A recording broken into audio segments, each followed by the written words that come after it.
찬송가를 부르면 늘 어릴 때 생각이 납니다. 살짝 언덕진 위에 교회가 있는데 그 앞집에 팽자 나무가 있고 그 뒤로는 밭이 있고 또 산이 있습니다. 성탄절이 되기 전에 한 달 동안 우리 어린 친구들은 저를 포함해서 매일 모여서 연극 연습하고 찬양 연습하고 떡볶이도 먹고 밤새도록 또 놀기도 하고 그렇게 한 달을 지냈습니다. 성탄절을 고대하고 기다립니다. 그러면 성탄절날 동네 모든 사람들이 예배당에 모이게 됩니다. 찬송가를 부르면 늘 어릴 때 성탄절을 준비하고 성탄절 축하 무대를 꾸미는 그 시간들이 주마등처럼 스쳐 지나가고 있습니다. 아주 먼 옛날이 되어버렸습니다. 자, 오늘은 특별히 성탄절 설교로 늘 보던 말씀보다도 마태복음 16장 16절 이 말씀을 보면서 과연 주님이 이 땅에 오신 이유와 그 의미를 잠시 살펴보도록 하겠습니다. 제목은 자유를 평화를. 한마디로 말씀드리면 예수님이 오신 이유는 우리에게 자유와 평화를 주시기 위해서 오셨습니다. 그것을 모든 인류가 깨닫고 그분 앞에 나와 예배하고 이렇게 해야 되는데 성탄절이 퇴색되어서 예수 그리스도는 온데간데 없고 다른 것이 많이 자기하고 있습니다. 오늘 말씀 주는 그리스도시요 살아계신 하나님의 아들입니다. 여기에 아주 의미심장한 뜻들이 많이 내포되어 있습니다. 예수님이 제자들에게 사람들이 나를 누구라고 하느냐 하고 묻습니다. 그러자 제자들이 어떤 사람은 세례 요한이라고 부르기도 하고 또 어떤 사람들은 엘리야가 부르기도 하고 또 어떤 사람들은 예레미야나 선지자 중에 하나라고 합니다. 이게 세상 사람들이 생각하는 예수님에 대한 관점입니다. 자, 이렇게 제자들이 대답하자 예수님이 즉각적으로 또 묻습니다. 그렇다면 너희는 나를 누구라 하느냐? 신앙생활을 얼마나 오래 했는가? 어떤 직분을 갖고 있는가? 교회 봉사를 하고 있는가? 이것이 아니라 예수님을 누구로 고백하느냐? 이것이 핵심입니다. 이것이 우리의 고백이 되어야 됩니다. 아무리 신앙생활을 오래 하고 어떤 직분을 갖고 있든지 교회 봉사를 많이 한다 할지라도 예수님이 누구인지 모르고 예수님을 믿지 못한다면 그 모든 것은 헛사이죠. 너희는 나를 누구라 하느냐라고 질문했을 때 그때 베드로가 제자들을 대표하여 이렇게 대답합니다. 주는 그리스도시요 살아계신 하나님의 아들입니다. 이것이 우리 기독교의 핵심입니다. 우리 신앙의 근간입니다. 이 고백에 예수님이 오신 이유와 그분이 나에게 누구인지 분명하게 말씀해 주고 있습니다. 예수님이 탄생한 이유, 이 땅에 오신 그 이유를 바로 예수님의 이름에 그 이유가 있습니다. 예수님을 우리가 부를 때 예수님이라고도 부르기도 하고 주님이라고 부르기도 하고 그리스도라고도 부르기도 합니다. 예수라는 이름의 뜻 안에 그 이유가 있겠죠. 예수라는 이름의 뜻은 히브리어로 여호수아라고 하는데 짧은 형태로 하면 예수아라고 하기도 하죠. 이 뜻의 이 뜻을 정확하게 말씀해 주는 말씀이 있습니다. 마태복음 1장 21절입니다. 아들을 낳으리니 이름을 예수라 하라. 이는 그가 자기 백성을 그들의 죄에서 구원할 자이시니라. 자기 백성을 그들의 죄에서 구원할 자다. 예수는 바로 구원자라는 뜻입니다. 죄에서 구원해 주실 자. 예수님 당시에 이스라엘은 로마의 압제에서 정치적 해방을 기도하고 있었습니다. 그러나 예수님은 그런 정치적인 문제가 아니라 죄의 문제를 해결하기 위해서 오셨다는 것입니다. 로마서 8장 1절에서 말씀합니다. 그러므로 이제 그리스도 예수 안에 있는 자에게는 결코 정죄함이 없나니. 한마디로 예수 그리스도 안에 있는 자에게는 더 이상 죄인이 아니라는 것입니다. 의인으로 신분이 탈색되었습니다. 우리는 죄인이었지만 예수님이 오신 후에 예수님을 믿고 우리는 의인이 되었다는 것입니다. 교도소에 있는 사람에게 가장 기쁜 소식은 무엇입니까? 사면받는 소식입니다. 당신은 2025년 12월 25일부로 사면하노라. 그러면 이제 출소를 하잖아요.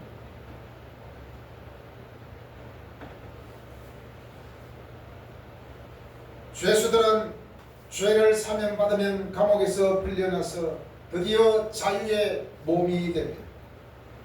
성경에서는 감옥에 있는 사람뿐만 아니라 모든 사람이 죄인이라고 합니다. 감옥에 있는 사람은 자유가 없습니다. 늘 마음속에 갈등과 다툼과 죄수들과 또 싸우기도 합니다. 이것처럼 모든 인간은 죄인이기 때문에 진정한 자유와 평화가 있을 수 없습니다.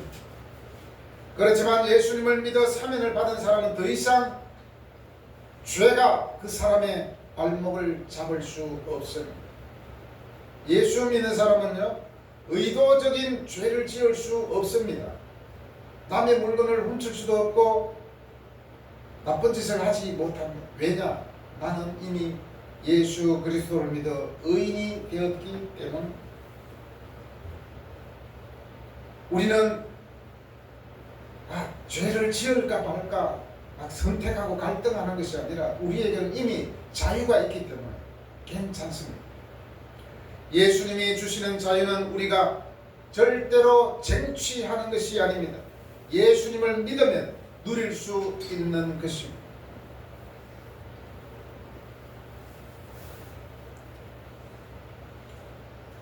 여러분의 이런 진정한 죄 사함을 받아 주님이 주시는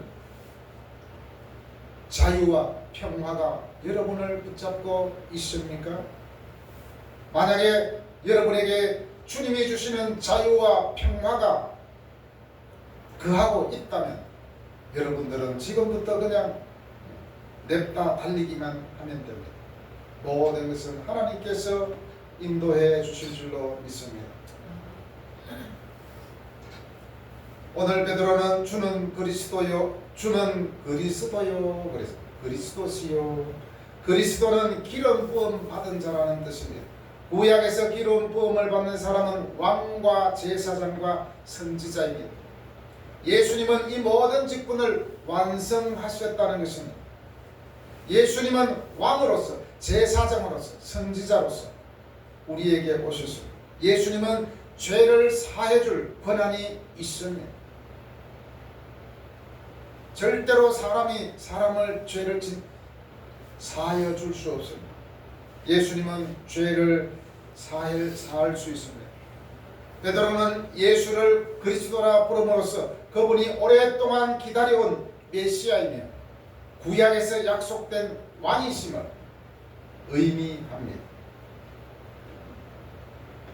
그리고 세 번째로 베드로는 예수님께 살아계신 하나님의 아들입니다 라고 고백합니다.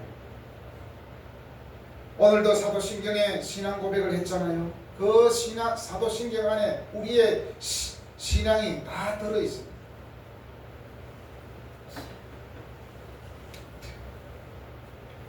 살아계신 하나님의 아들, 이것은 참 하나님 예수님은 죽은 종교의 대상이 아니라 지금도 살아 역사하시는 하나님이시라는 것입니다. 그분은 하나님이지만 육신을 입고 이 땅에 오셨습니다.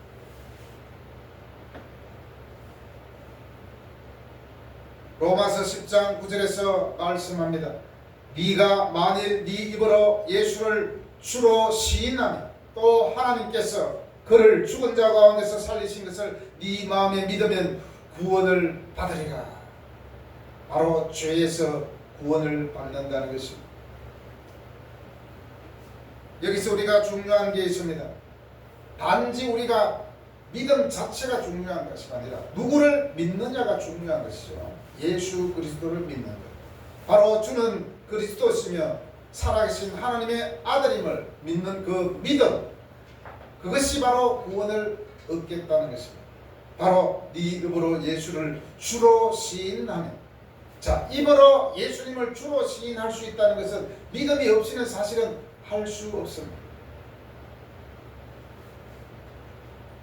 예수 믿지 않는 사람은 절대로 성탄절이 예수님을 탄생한 예수님이 오신 기념하는 날이라고 생각하지 않습니다. 단지 그들 마음속에는 산타클로스가 떠오릅니다. 사실 산타클로스는 아무것도 아니에요. 산타클로스가 태어난 날이 아니잖아요. 산타클로스는 단지 선물을 전달해주는 그런 의미, 그런 사람이잖아요.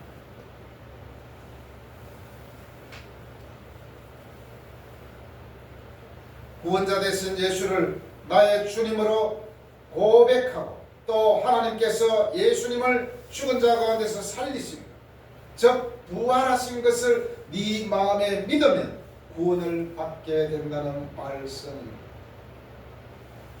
바로 이런 분이신 예수님을 베드로는 주님으로 고백합니다.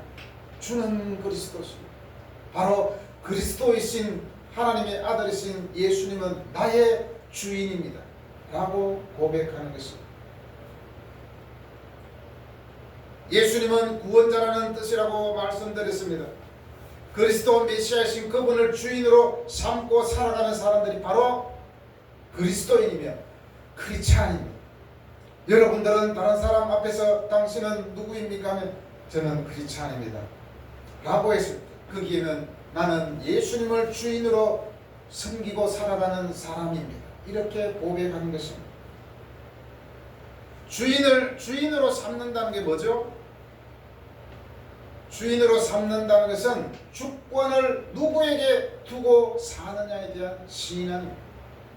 나의 주권은 누구에게 있는가?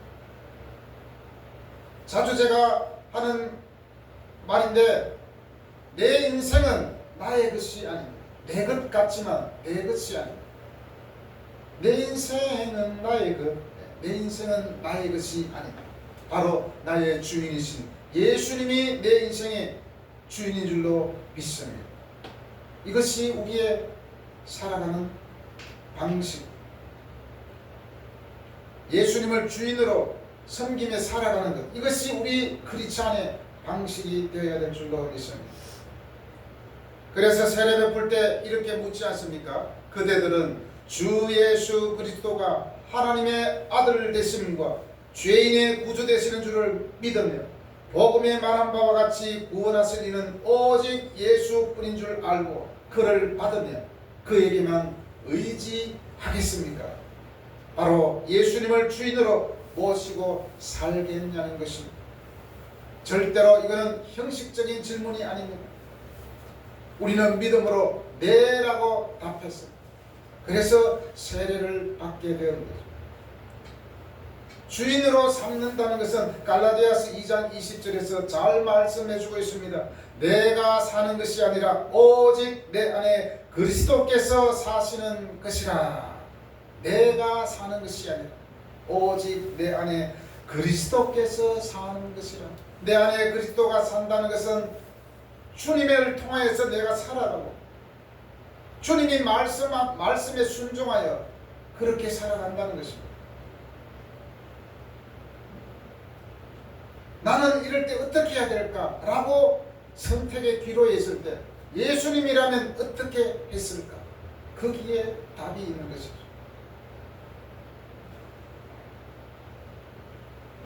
많은 사람들은 인생의 의문을 풀기 위해서 철학관을 찾기도 하고 절에 가기도 하고 산에 가기도 하고 또 여러 가지 인생의 관록이 있는 선배를 찾아가서 묻기도 합니다.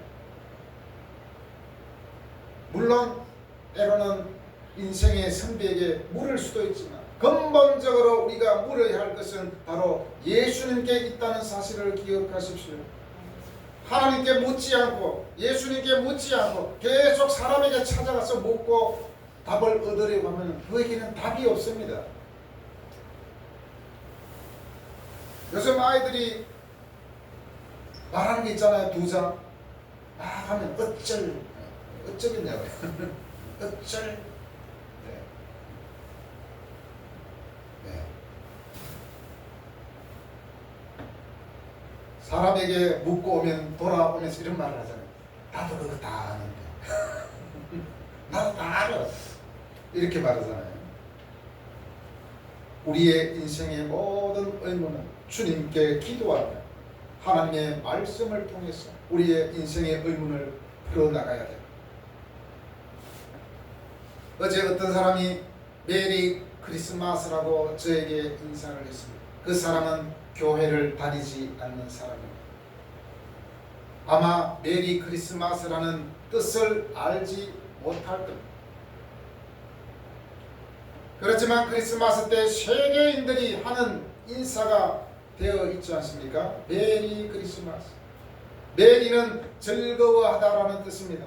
크리스는 바로 그리스도라는 뜻이죠. 그리스도 메시아. 마스는 예배, 미사라는 뜻이 있습니다. 다시 말하면 성탄절날 그리스도 탄생을 예배하며 그분을 통하여서 즐거워하라는 것입니다. 이것이 우리에게 울림이 되어야 되겠죠. 그렇습니다. 우리는 성탄절에 산타가 주는 선물을 받고 즐거워하는 것이 아니라 하나님 대신 예수님께 예배하고 즐거워해야 하는 것이 우리 크리스찬입니다. 그렇기 때문에 여기에는 결코 성탄절에는 산타클로스가 주인공이 될 수 없는 것입니다. 성탄절의 주인공은 오직 예수님밖에 없습니다. 예수님의 탄생을 기념하는 날입니다. 예수님은 베드로의 신앙 고백을 들으시고 그에게 말합니다.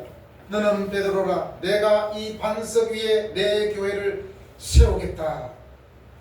베드로의 본명은 시몬이잖아요. 이때부터 시몬은 베드로로 통하게 되었습니다. 베드로의 뜻은 반석 바위라는 뜻이 있습니다. 그래서 교회를 믿음의 공동체라고 합니다. 네 믿음 위에 교회를 세우리라고 말씀하셨기 때문에 우리는 믿음의 공동체입니다. 아무리 사람이 많이 모였다 하더라도 예수님을 믿지 않는 사람들만 있다면 그것은 교회라고 할 수 없습니다.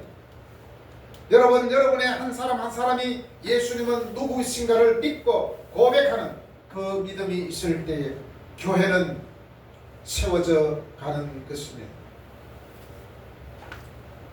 교회의 기초는 예수님이고 예수님은 교회의 머리입니다. 여러분 이제 며칠 있으면 올해가 이제 가게 됩니다. 그리고 해피 뉴 이어 새해가 옵니다. 예수님이 누구신지의 분명한 신앙 고백으로 모든 일에 믿음으로 이기시기를 바랍니다. 주님의 말씀에 순종하여 여러분의 2026년 기대가 되는 한 해가 되기를 바랍니다.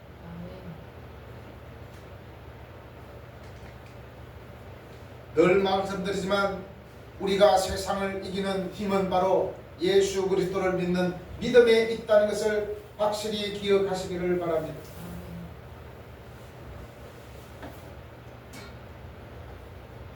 예수 그리스도가 내 인생의 주인이시며 성탄절의 주인이시며 내 삶의 주권자 되심을 늘 믿으며 그렇게 복된 새해를 맞이하시는 여러분이 되기를 예수님의 이름으로 축복합니다. 아멘. 기도